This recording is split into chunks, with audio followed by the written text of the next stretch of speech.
In this video, I want to orient you to doing text animations inside of Easy Video Lab. I said Kinetic Text Animator out of habit. This application was initially launched as Kinetic Text Animator, and it was mostly focused on text animations. All of the animations from Nothing Fancy down to Crawlorama are text animations. You can roll over this little eye icon. Let's go ahead and get the focus there, and you'll see what the animations are like, and that's a quick way to get a sense of what they are instead of having to apply them. So what you have is kind of the fundamentals of working with text animations is we need an empty animation block down here to start with, or you can replace one that exists. In other words, if a text animation has been applied to a block, you can overwrite that and change it. But I'm going to go ahead and add a layer here, so we can do that here.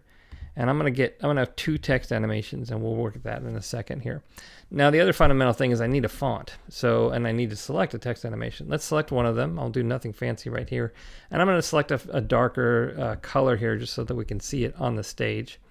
I can have it a shadow or not have a shadow, and so forth. Now, we need some text to work with, and we need a font. So let's first get a font. Let's get a chunk. Let's go Chunk 5 is one of my favorite fonts if you've been following me.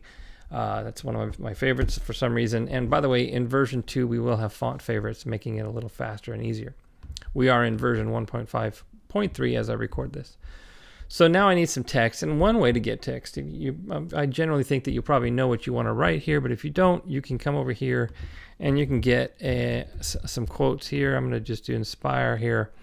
And we'll just, you can do a keyword search there for some quotes that we've built into the application. I'm going to copy that. I hit Control C, and I think it was Control click on that. Yeah, Control click, and then I can Control C that text over, and then I did that already, and so I'm just going to paste that over here. And so I just wanted to show you that option is there for you to grab some copy if you want. So I can expand this down if I need to be able to see it more. And now that I have a font, I have a color, and I have some text, I can go hit apply, and it's going to add that to my selected text empty block there.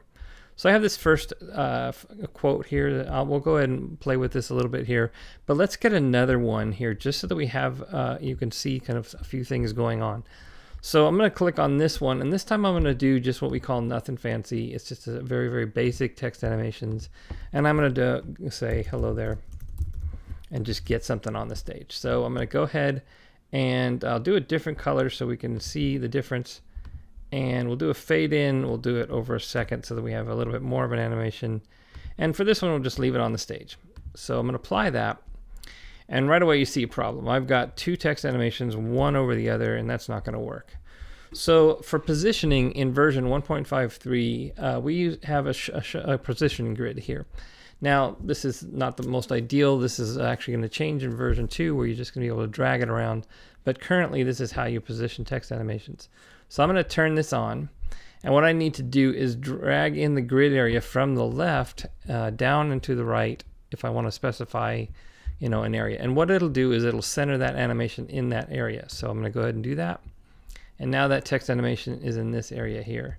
And I can do the same for my sprinkled sonnet here. I'm going to click on that, and I'm going to show a position grid, and I'm going to draw it maybe here, something like this, and I'll hit apply, and it's going to center in that area there. And so when you have images and so forth, you can center them on the, over the image. If I had an image or a video and I wanted to have that text animation over the top of it. Now, once I have that there and I'm happy with the positioning, I don't need that grid anymore, and I can turn it off.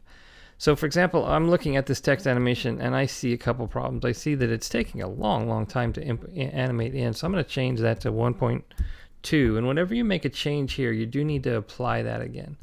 So if I wanted to edit this, for example, and make sure that there was some space there or something like that, I can do that. And so that's going to make that last note. The time to read is very, very short, so I probably need to expand that and apply that again so that I have more time to read that quote and things of that nature. So that'll pretty much get you going. Now, in every text animation, there are some controls here that I was just mentioning. You saw me play with some of them. And again, if you change those, you need to hit apply settings again for them to happen. And that pretty much. Now I do want to kind of point out one other thing I mentioned earlier. If I want to, I can take this. So let's go ahead and take this, copy this text, and I will go ahead and select some other text animation. Perhaps this. Let's do upended utterance, and I can paste that in here. And I can apply that, and it's going to say, do you want to overwrite that? This is basically saying, all this text is saying, do you want to overwrite this other text animation? And I can overwrite that, and then it'll have that other text animation there on there. And I can always zoom out on the timeline. Looks like it made that very, very long, and I can drag this to make it shorter, about that same 10 seconds or so.